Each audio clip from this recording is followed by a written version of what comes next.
بسم اللہ الرحمن الرحیم۔ شروع اللہ تعالیٰ کے بابرکت نام سے جو بڑا مہربان نہایت رحم والا ہے۔ ایک دفعہ حضرت امام علی علیہ السلام منبر پر بیٹھے خطبہ دے رہے تھے۔ امام علی نے فرمایا، یہ 4 عادات انسان کے دماغ کو کمزور کر دیتی ہیں۔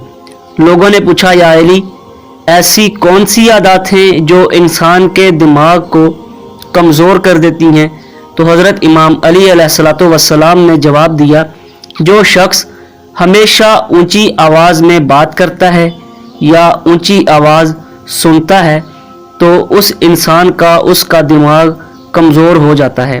پھر امام علی علیہ السلام نے فرمایا، جو شخص تھوڑی تھوڑی دیر بعد کھانا کھاتا رہتا ہے اس کا دماغ بھی کمزور ہو جاتا ہے۔ پھر امام علی علیہ السلام نے فرمایا، جو شخص اپنے اعضاء کو اذیت نہیں دیتا، ایک ہی جگہ پر بیٹھا رہتا ہے، اس کا دماغ بھی کمزور ہو جاتا ہے۔